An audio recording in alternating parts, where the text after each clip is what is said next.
Ever had a single mean comment online ruin your whole day? Or a snide remark just completely throw you off? What if I told you there's an ancient cheat code for your mind that lets you deflect all that negativity, like an impenetrable shield turning away arrows? Today, we're not talking about just smile positive thinking. We're diving into Stoicism, the philosophy of Roman emperors and gladiators, and I promise you'll discover how to transform any attack into a source of your own power. And don't let the word philosophy scare you. Stoicism isn't about dry academic lectures. It's a practical operating manual for life, developed over 2 millennia ago in ancient Greece and Rome. Its key figures include the Emperor Marcus Aurelius, his advisor Seneca, and the former slave Epictetus. These individuals face betrayal, wars, and mortal danger every single day. And their system for not just surviving, but thriving, still works powerfully today. The Stoics' core idea is brilliantly simple. The key to peace and strength isn't found in the outside world, but deep within our own minds. Let's explore how to unlock it. So, let's start with the foundation, specifically the operating system for our minds, which the Stoics called the Dichotomy of Control. It might sound a little academic, but it's actually the simplest and most powerful idea. Imagine drawing a line, splitting the entire universe into 2 distinct parts. On one side, you have everything that is completely beyond your control, and on the other, everything that is 100% within your power. So, what falls into that first category? The things we cannot control. Almost everything. The weather, exchange rates, traffic jams, and most importantly, something crucial to grasp today. This category also includes the opinions, words, and actions of other people, their criticism, their praise, their mean comments, or their complete indifference. Trying to force them to change their minds is like shouting at a hurricane to change direction. It's a pointless, exhausting battle, one you're guaranteed to lose, draining all your energy. All right, but then what's left? What can we truly influence? Well, this is where it gets really interesting, because beyond that distinction lies the one thing that truly matters and is completely within your control: your own thoughts, your judgments of events, and your reactions to them. Think about it. No one can get inside your head and force you to feel offended. No one can impose anger or sadness on you without your unspoken permission. The outside world can provide a trigger. It can present you with an event. But the label you attach to that event, good, bad, awful, insulting, that is entirely your choice. And in that choice lies incredible freedom and power. This is your real superpower, the ability to govern your inner world no matter the external chaos. So the first practical step we're taking right now is to deliberately stop pouring our precious energy and time into anything that lies outside our control. Imagine your energy as a finite resource, much like the battery charge on your phone. Every time you fume over a traffic jam, stress about a stranger's judgmental glance, or spend hours arguing online, you're just needlessly draining that precious charge. Let's take a concrete example. Someone leaves you an angry, unfair comment on social media. That comment itself, it's just a string of pixels on a screen. It's an external fact. Just like the sound of rain outside your window, it exists independently of you. You can't erase it from the other person's mind or force them to think differently. That's beyond your control. But what happens next? That is entirely and completely your responsibility. But here's the critical part. Between the event itself, say, a comment appearing, and your reaction to it, there's always a microscopic pause, a mere split second. Most people bypass this pause entirely, operating on autopilot, instantly responding with hurt, anger, or a need to defend themselves. They don't even realize they had a choice. The Stoics, however, teach us to extend that pause, to transform it from a fleeting microsecond into a deliberate, conscious moment. In that moment, you simply stop and ask yourself, is this within my control or not? The comment itself? No. But your reaction to it? Absolutely. Yes. And that's when you can choose not to be offended. You can choose not to get angry. You can choose to dismiss those words as just meaningless noise. You're not suppressing emotions, you're simply making a conscious decision not to create them out of thin air.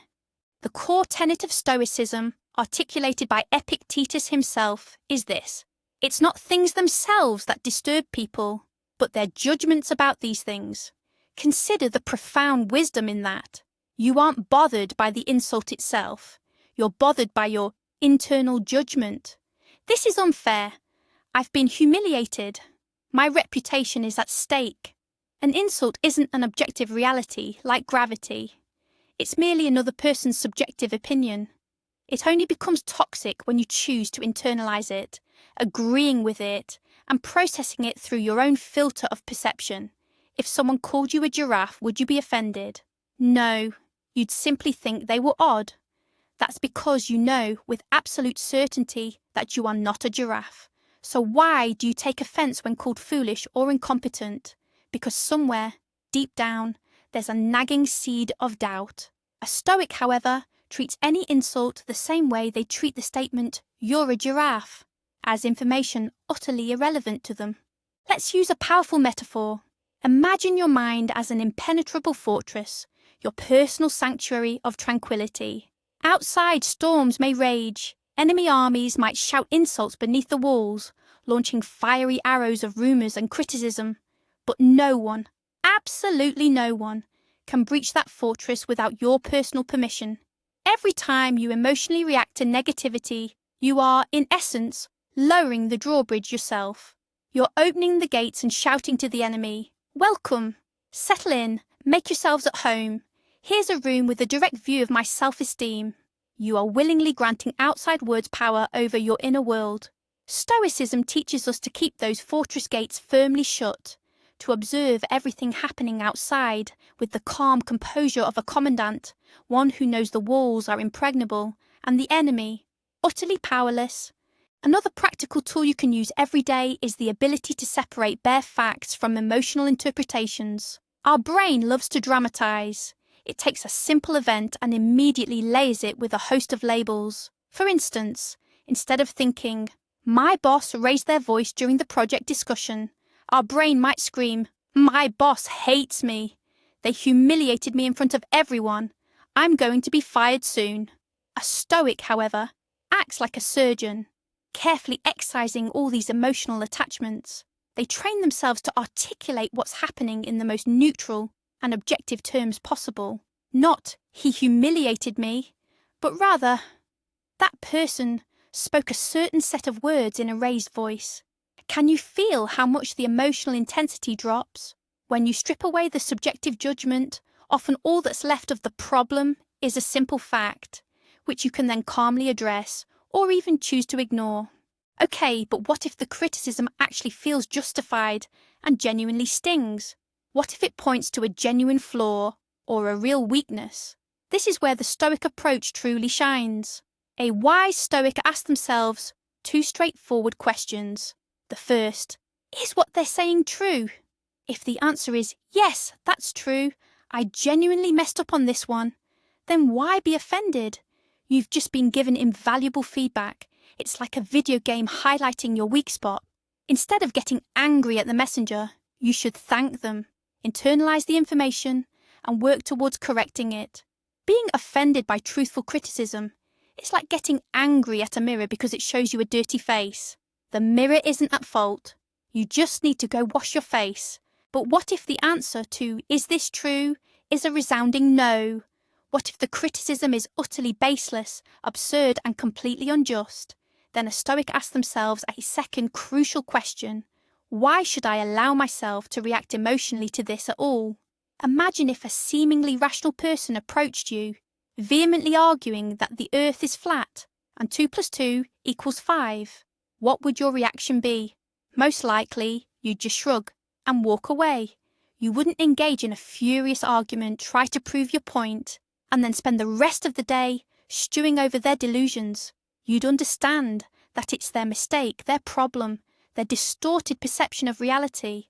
So why do we react so intensely when someone expresses an equally erroneous opinion about us?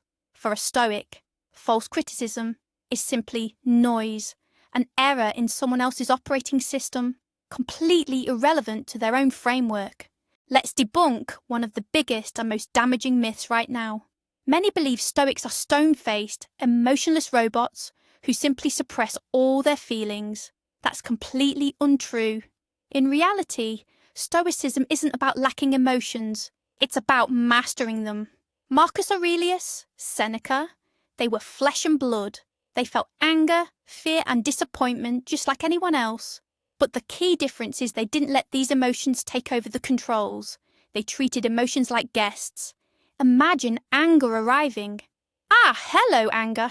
I see you. Feel free to sit over there in the corner. But I'm still in charge here. They were masters of their inner world, not slaves to fleeting feelings. The Stoics' goal isn't to become unfeeling, but to achieve a state of apatheia in its original Greek sense. This means freedom from destructive passions, from uncontrolled, irrational reactions. Here's another powerful technique for mental well-being. The Stoics called it the view from above, or Plato's view. When something is really bothering you, when some grievance or problem feels enormous and all-consuming, try a simple visualization exercise. Imagine yourself lifting off the ground and ascending higher and higher. Your home, it shrinks to a tiny speck. Then your city, your country, and eventually the entire planet, a small blue-green marble in the vast, dark emptiness of space. Now, from this vantage point, try to spot yourself and your catastrophic problem. In the grand scheme of the universe, doesn't it seem like a mere microscopic speck of dust? This technique doesn't invalidate your feelings, but it helps to put things back into proper perspective and realise that most of our daily worries aren't worth the emotional energy we spend on them. The Stoics constantly practiced what's known as memento mori, remember death. While it sounds morbid, it's actually one of the most deeply life-affirming principles. Constantly reminding ourselves that our time here is limited acts as a powerful filter, sifting out everything that's non-essential. When you grasp that you have a finite number of days, hours and minutes, you inevitably begin to ask yourself, do I really want to spend this unique, irreplaceable time on anger, resentment, or arguing with a stranger online? The answer is almost always a resounding no. As Marcus Aurelius wrote in his Meditations, soon you'll forget everything, and everything will forget you. This isn't a depressing thought. On the contrary, it's incredibly liberating. It strips away all the superficialities and compels us to focus on what truly matters, right here, right now. Here's another tool, one that might seem paradoxical at first glance: premeditatio malorum, often translated as premeditation of evils or negative visualization. Unlike modern positive psychology, which encourages us to focus only on the good, the Stoics advocated for the exact opposite. Every morning, they recommended taking a few minutes to imagine all the ways things could go wrong. For instance, picture yourself being unfairly criticised, getting stuck in traffic, or a loved one disappointing you. The goal of this exercise isn't to wallow in negativity or fall into depression, but rather to prepare your mind. Firstly, if any of these imagined misfortunes actually occur, they won't catch you by surprise. You'll be mentally prepared. And secondly, and this is key, if nothing bad happens, you'll experience immense relief and gratitude for an otherwise ordinary day. You'll start to appreciate the simple things you once took for granted. Let's shift our focus now to the ultimate goal. What is it we're truly striving for? The modern world often convinces us that happiness lies in external achievements, social media likes, a high-status job, an expensive car, or the approval of others. We constantly chase these outward wins, and it's precisely this pursuit that leaves us vulnerable, because all of these things can be taken from us at any moment. The Stoics, however, taught that the only true good, one that can never be lost and is entirely within your control, is virtue. This means the dedicated pursuit of being a good person, to be wise, just, courageous, and temperate in your desires. When your primary focus shifts from seeking external validation to cultivating your inner character, criticism and negativity simply lose their power. What does it truly matter what others say about you when you know in your heart that you are acting rightly? This shift in focus is a game changer. Focusing entirely on your actions rather than the outcome brings an incredible sense of peace. Imagine you're an archer. Your job is to do everything within your power. Position yourself correctly, draw the bowstring, aim, account for the wind, and smoothly release the arrow. You control the entire process. However, the moment the arrow leaves the bow, its destiny is beyond your control. A sudden gust of wind could blow it off course. The target might even fall. These elements are now entirely out of your hands. Life is much the same. Your sole responsibility is to do everything within your capacity, to the best of your ability. Whether you're thanked, your efforts are recognised, or your work bears the fruit you hoped for, that's all secondary. By simply doing your part, you've already achieved victory, irrespective of the final external result. Let's explore a powerful and often destructive emotion: resentment. When we're deeply hurt, there's a natural tendency to cling to that pain, to replay those unfair words or actions over and over in our minds. We might believe that by doing so, we're somehow punishing the person who wronged us, at least in our thoughts. But the Stoics understood perfectly just how destructive this mindset is. Imagine resentment like a burning coal. You hold it in your hand, intending to throw it at your enemy at just the right moment. But while you wait for that moment, who gets burned? Or only you. Seneca famously said that anger is like an acid.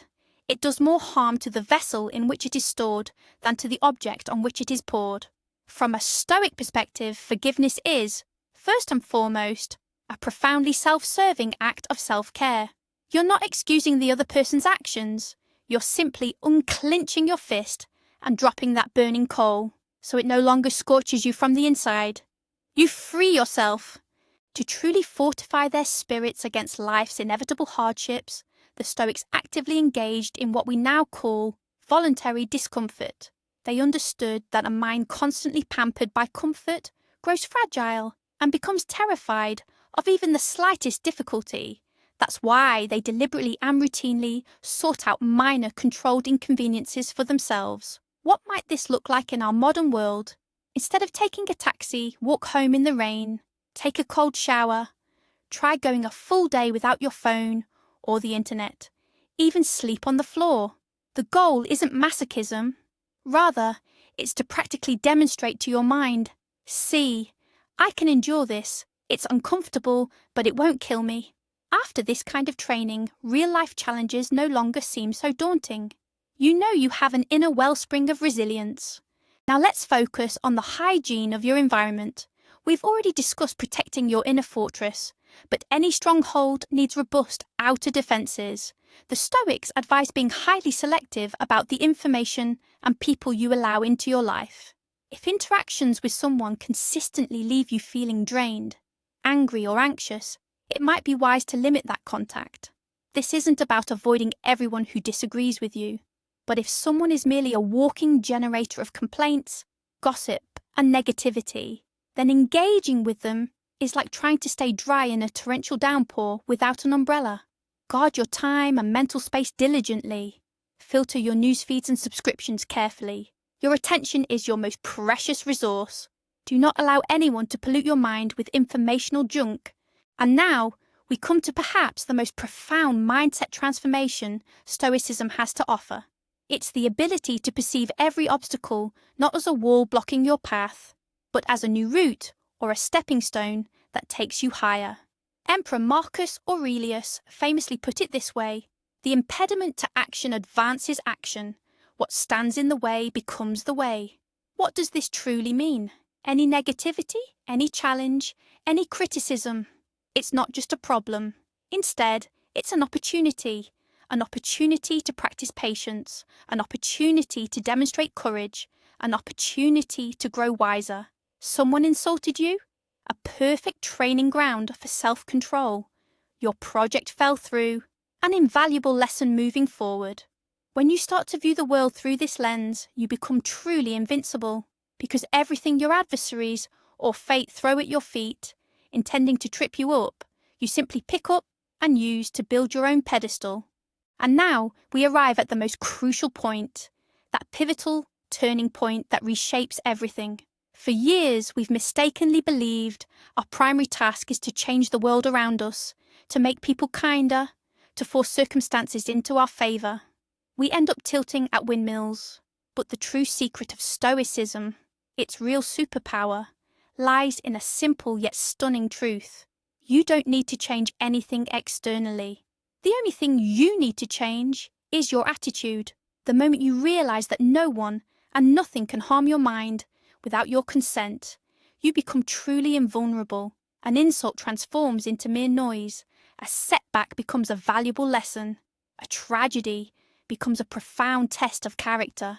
This is the true victory, not over others, but over the only enemy that truly matters, your own uncontrolled reactions. To sum it up, you can't control what's thrown your way, but you always control whether it lands. Your inner fortress is impregnable, unless you yourself open the gates. Thank you for watching this video all the way to the end. If this video made you think, or offered even one valuable insight, please give it a like and subscribe to the channel so you don't miss future videos. Now, a question for you. What kind of negativity do you personally find hardest to ignore? Criticism from loved ones, attacks from strangers online, or your own self-critical thoughts? Let me know in the comments below. Let's discuss.